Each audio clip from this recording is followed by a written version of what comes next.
ત્વમેવ સર્વમ મમ રંગદેવ. દત્ત ભાગવતનું બિરુદ પામેલ શ્રી રંગ અવધૂત શ્રી વિરચિત શ્રી ગુરુલીલામૃત ગ્રંથ આવાગમનના ફેરામાંથી મુક્ત કરાવે છે. જાણે બ્રહ્મરસાસ્વાદે ભર્યો નર્યો ગ્રંથ સાધ્યંત. આ વરદ અને ઔપાસનિક ગ્રંથને રંગબાળ શ્રી જગદીશાનંદજીએ સરળ અને સંક્ષિપ્ત ગદ્ય લેખન રૂપે વર્ષના દરેક દિવસ માટે એક પેજ તેમ 364 પેજમાં આ શ્રીરંગ બ્રહ્મરસાસ્વાદનું સર્વને રસપાન કરાવ્યું છે. તે ક્રમમાં દરરોજ શ્રવણ કરીએ. દત્તબાવનીના ગાન પછી આ એક પેજનું પઠન કરવું શ્રેયસ્કર છે. સપ્તાહ 15 મંગળવાર. અલગજી કહે છે, નિરંજન, શાસ્ત્રના વચનને કેટલાક આસુરી વૃત્તિ સ્વભાવના હોવા છતાંય સત્યને કેટલું માને છે. એક તો બૃહસ્પતિ દેવોના ગુરુનો પુત્ર કચ્છ, અને એને પણ દેવોનો શત્રુ શુક્રાચાર્ય પાસેથી જે મૃત સંજીવની વિદ્યા, જે શત્રુ પક્ષે તો ક્યારેય તેને બતાવાય પણ નહીં, પ્રાપ્ત કરવાની શીખવાની.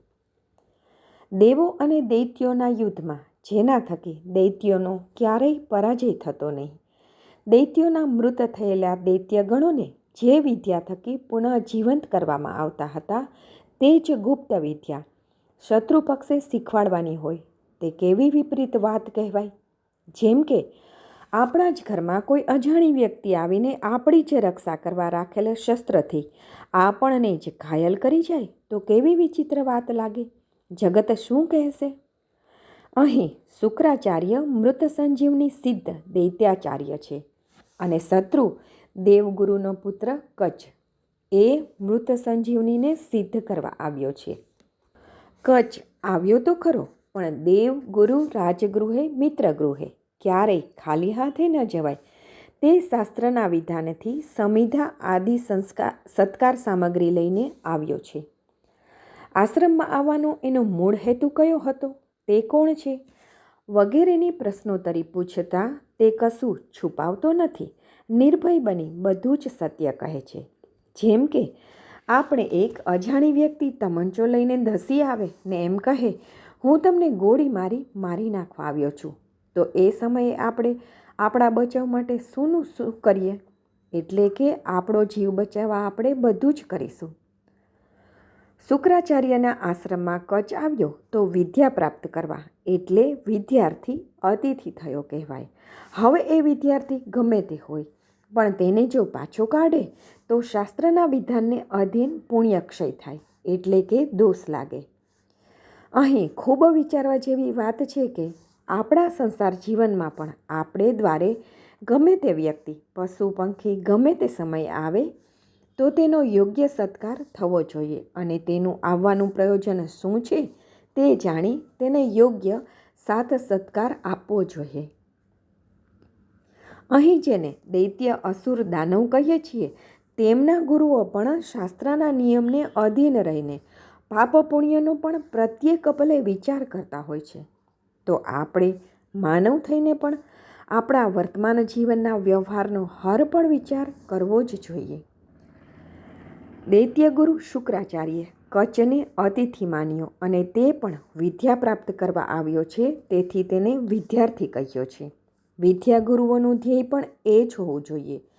પોતાને દ્વારે આવેલો વિદ્યાર્થી વિદ્યા પ્રાપ્ત કર્યા વિના પરત ન જવો જોઈએ. આજકાલ શિક્ષણ જગતમાં વિદ્યાદાતા ગુરુજનો જો આટલો વિચાર લક્ષમાં રાખે તો જે તે વિદ્યાર્થી તેના વિદ્યાગુરુને શિક્ષક નહીં પણ સાચા અર્થમાં ગુરુદેવ જ માને. આજે વર્તમાન જગતમાં શિક્ષકોને મોં માગ્યા પગાર, ભથ્થું, રજાઓનો પગાર, ચાલુ નોકરીએ પણ હક રજાઓ વગેરે સરકાર માય બાપ તરફથી બધું જ મળતું હોય છતાંય શાળા સમય પછીના અને શાળા સમય પહેલાંના સમયમાં સતત ટ્યુશન ક્લાસીસ, તેમાંય ધનવાનના દીકરા દીકરીઓના જ ટોળે ટોળા હોય છે.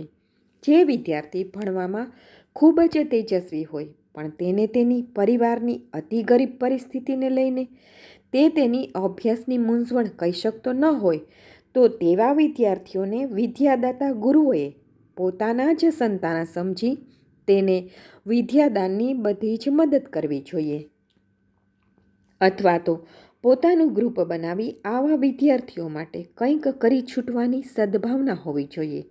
આમ શુક્રાચાર્ય જેવા પારંગત અસુરો પાસેથી પણ કેવું શીખવા મળે છે?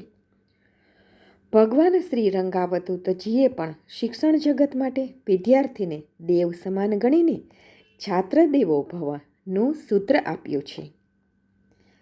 વિદ્યાર્થી અતિથિ કહ્યો નિત્યશાસ્ત્રમાં જાણ, જતા વિમુખ એ નિશ્ચયે પુણ્યહાનિ ત્યાં માન. શ્રી ગુરુ લીલામૃત અધ્યાય 50 દોહરો 23. અવધૂત ચિંતન શ્રી ગુરુદેવ દત્ત.